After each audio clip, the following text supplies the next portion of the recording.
Hi guys, this is Lakeisha from Lakeisha Story, and today I wanted to address a topic about, um, we haven't seen many pictures of you where you've been in the ICU or having swells, and so obviously your HAE isn't a big deal or isn't an issue anymore. And I wanted to say, no, that's not true. This morning, case in point, I woke up and I wasn't feeling the best. And I looked and I saw I had some swelling a little bit in my face and going down. And I stopped and I had to assess and say, like, okay, so what is this? Do I feel like is my airway being constricted? Do I feel the prodromes or the little indicators that a throat swell or a tongue swell is coming? And that was not the case. Because of the crazy weather, my triggers are pain, but it's one of the other ones is also barometric pressure changes. And right now, like, we've had snow and hail and thunder and lightning in Southern California and not in the mountains, so it's kind of weird and strange, and you probably have seen it all on the news today. And because of it, my body responded, and was able to assess what was going on and was like, you know what, it's about pain. So if I get my pain under control, that should subside, and it did. And so now, knowing that, I will make a decision on what I'm going to do. Today is an infusion day, and so it's not strange to have maybe some little bits of this or that because my body's letting me know, hey, today's an infusion day, so we're gonna, show so some there might be some kind of indicators or some little things of a swell.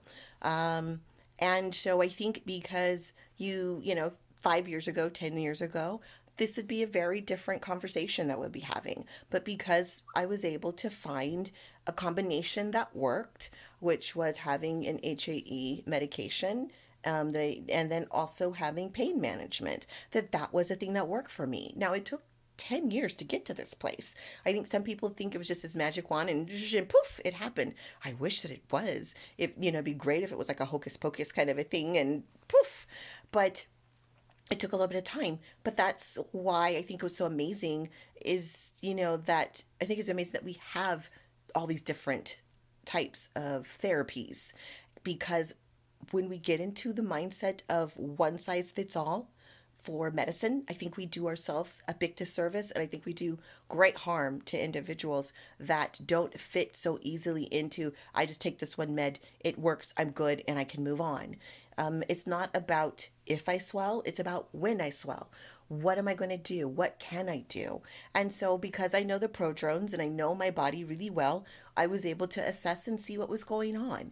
So just because you don't see those pictures of my tongue hanging out, my face contorted, or my eyes swollen shut, or see me in ICU, doesn't mean that HAE doesn't affect me. It still does. It's just not to the extremes that it once did. For me, it was life or death having a swell.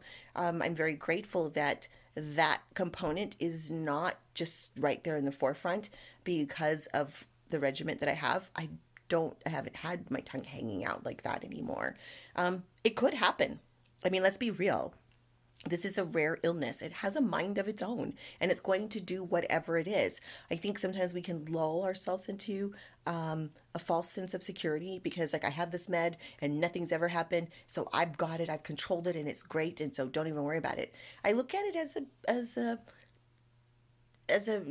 I don't know, people tell you don't take in an animal, even if you get them as a baby, like a tiger. You're like, oh, it's so cute, oh, yay. But there's still an instinct that's still down in that animal. And I think that we sometimes think that when we take a medication, we've defeated the beast, we've calmed it, we've got control of it.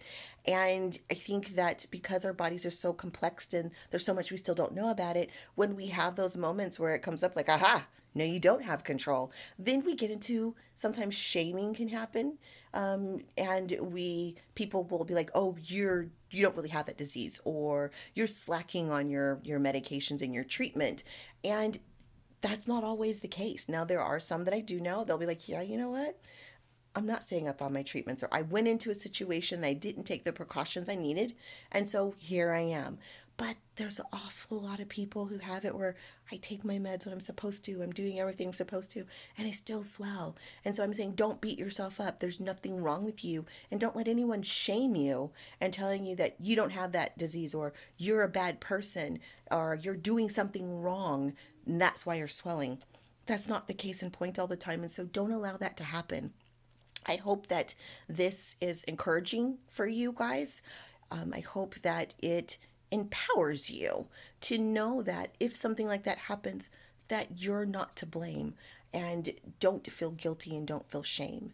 So that's it for today. If you have questions, put them in the comment section below. You can also email them to me at lakeisha.story@gmail.com. And you can also go and visit me on my Facebook page, which is Lakeisha Story. Thanks so much for tuning in. I hope that you have a wonderful and amazing day, week, morning, wherever you may be. And as always, remember that everybody has a story to tell. Don't be afraid to tell yours. And until next time, toodles!